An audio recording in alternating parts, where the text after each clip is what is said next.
أعوذ بالله من الشيطان الرجيم. بسم الله الرحمن الرحيم.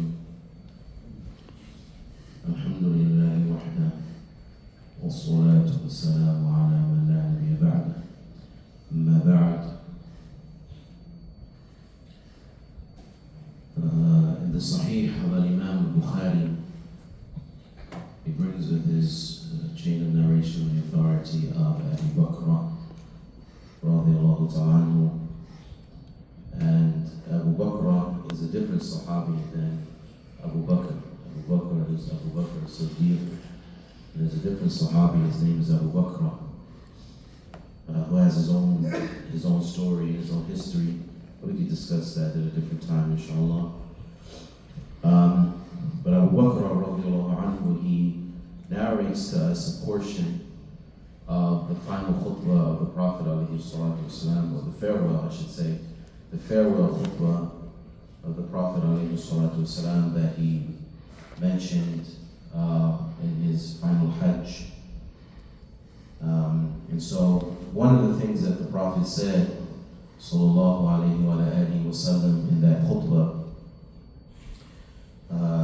which was related to us by Abu Bakr, he said that the Prophet said, sallallahu alayhi wa sallam, "Inna zaman قد استدار كهيئته يوم خلق الله السماوات والأرض السنة 12 شهر."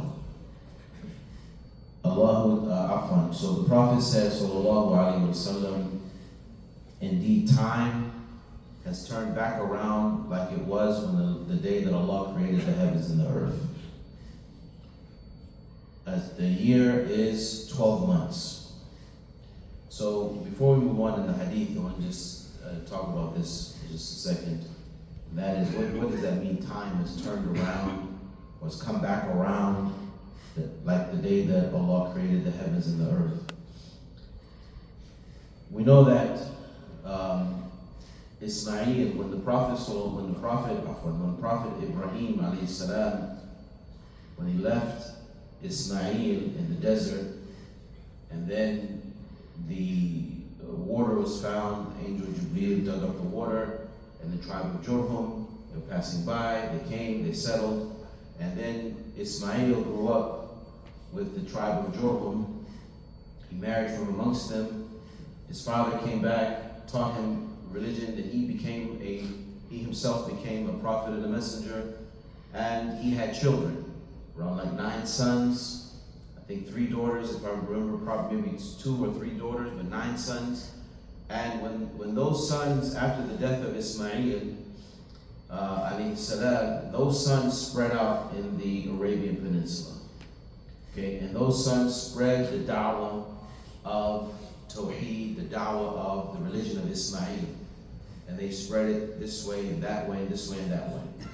And so the tribes, the tribes that lived in the Arabian Peninsula, they had the da'wah of Ismail. Because the children of Ismail took the message of their father and spread it to the different regions of the Arabian Peninsula. From the things that was present in the religion of Ismail was al-Ashhur al-Hurum, the sacred months. And this is why the Arab tribes, they would all come to make Hajj, and why they respected the Kaaba, why they had reverence for Quraysh, because they were the caretakers of the Kaaba. Al-Muhim, they had respect for the sacred months, because this is from the religion of Ismail that they were taught. Now, what Quraysh used to do, because they also were bound by the sacred months, because one of the rules of the sacred months is that you can't fight. There's no fighting during that month. And so sometimes Quraysh wanted to fight. They had issues that they wanted to fight over, and they wanted to go to war. So what they would do is they would exchange one month for a different month. So they would say, if this is the month of Muharram, they would announce to the tribes that this is not Muharram, this is Safar. And we will exchange Muharram for a different month in the year. So they were always flip-flopping with the calendar. So this is no longer Rajab, this is now Jumad al-Ula, and they would change and say we're going to make Rajab a different month, and they were changing it all the time as they pleased. And Allah Ta'ala spoke about this in the Quran. إِنَّمَا النَّسِيُّ زِيَادَةٌ فِي الْكُفْرِ. Right? Allah Ta'ala spoke about this in the Quran. But when the Prophet ﷺ made Hajj, when he finally made Hajj in year 10 after the Hijrah, and he said, إِنَّ الزَّمَانَ قَدْ اسْتَدَارَ كَهَيْئَتِهِ يَوْمَ خَلَقَ اللَّهُ السَّمَاوَاتِ وَالْأَرْضِ. That indeed time now has come back around. Meaning now that the months have settled.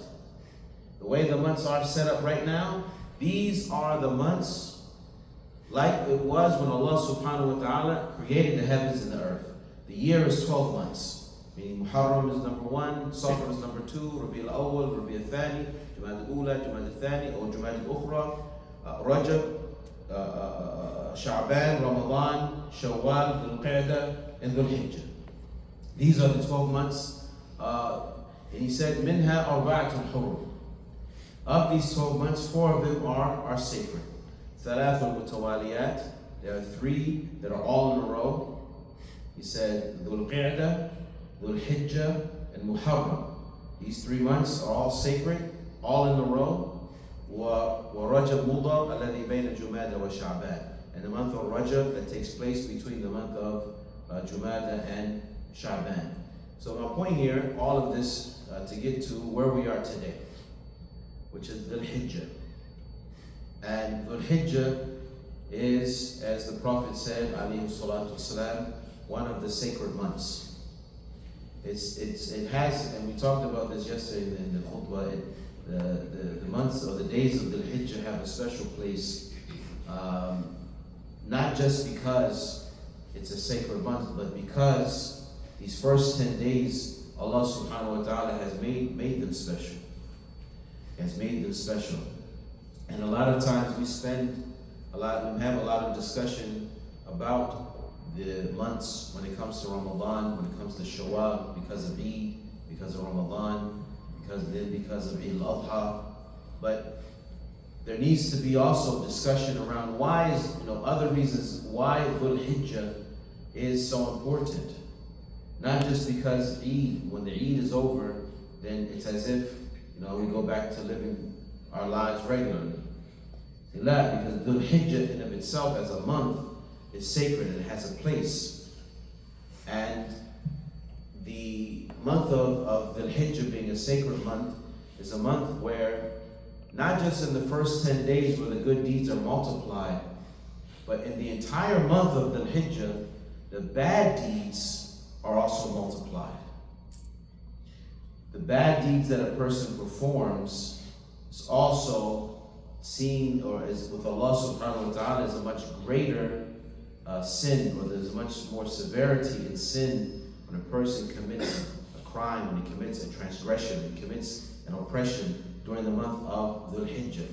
Allah subhanahu wa ta'ala, He mentions, He says, Minha arba'atun hurum, ذَلِكَ الدِّينُ الْقَيِّمُ فَلَا تَظْلِمُوا فِيهِنَّ أَنفُسَكُمْ. Said that of the 12 months, there are 4 that are sacred. That is the correct religion. So do not oppress yourselves in those months. Meaning, do not oppress yourselves in those sacred months. Now, Allah Ta'ala has made oppression haram at all times. But then there's a specific prohibition against oppression during the sacred months, which means that the sins and transgressions that take place during that month or during those months have more severity. And so we need to pay attention to the time in which we are practicing this. Sometimes there are places where the deeds that are performed get increased.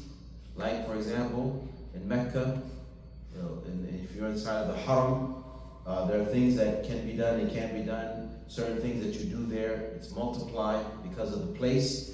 And then there are times that things that you do because of the time, it gets multiplied. Like Laylatul Fajr, the first 10 days of the Hijjah. So all these things have to be taken into consideration, and we need to be paying attention to the places and the times of where we're doing things and why we're doing things and when we're doing things, and so that we can make sure that we are always remaining in constant connection, being consistent with what Allah subhanahu wa ta'ala has revealed. And so I just wanted this morning to bring our attention to the issue of time, as I don't know that we all, I'm including myself, that we all pay attention to time as much as we should. And we take for granted time. And time is one of the biggest blessings that Allah subhanahu wa ta'ala has given us. It's one of the few things that is so valuable that we pay little attention to. Is if I want to come to Jaleel, Shaykh Jaleel here, if I wanted to take his money, right? He's going to protect his money. Why? Because it's valuable to him. But I can take his time, and it's not as protective over his time as he is over his money, even though if I took his money, he can get his money back. But if I took his hour, if I took his 2 hours, he can't get his time back. And so our time needs to be preserved. We need to see it as valuable. Because time is, the essence of our life is that time. And so these first 10 days of the Hijjah is actually time that cannot or should not be wasted, because you're not going to get that back. If you wasted 10 days, I don't know how many hours is that. Who's the mathematician? Who can do the math? 40 hours. 40 hours? 240 hours. Oh, 24 times 10. Okay, I should have known that. So 240 hours, right? Some of you, if I asked you right now, can you give me $240? You just, without question, you wouldn't even ask what I need it for. Just throw it out, right? 240 hours is a lot of time you cannot get back. And it should be valuable to us. So for the next 240 hours, or I guess, no, we have what, how many hours we have left? How many was this to Saturday? So we have 24 hours that have been subtracted from that. So we had, starting yesterday, we had 240 hours, now minus 24 hours. And right now as we're sitting here, if you look at the clock, you see the seconds, it's constantly ticking. That clock, it's constantly ticking. Those seconds go by. There's nothing we can do to stop it. And so time, the Prophet ﷺ talked about this in this hadith at a time during his last farewell address to the people, discussing time. Allah Ta'ala, he swore by the time in his book, Wal Asr.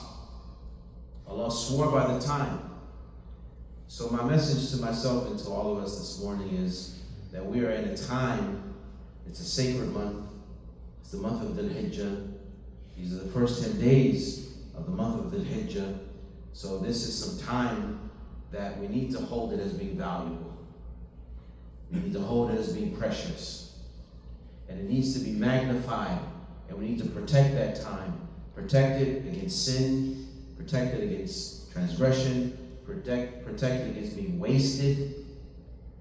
And anyone who comes into our space who wants to use our time for something that is displeasing to Allah subhanahu wa ta'ala, we need to tell them, listen, I'll deal with you, when the sacred months are over. Come see me and suffer.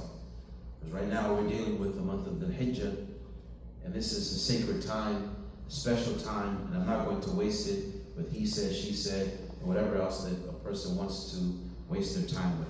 So we ask Allah subhanahu wa ta'ala to help us. May Allah subhanahu wa ta'ala guide us. Ask Allah ta'ala to preserve us and preserve our good deeds and accept them. May Allah Azza wa Jalla overlook our faults, forgive us of our sins, and pardon us of our mistakes. هذا والله أعلم وصلى الله وسلم وبارك على نبينا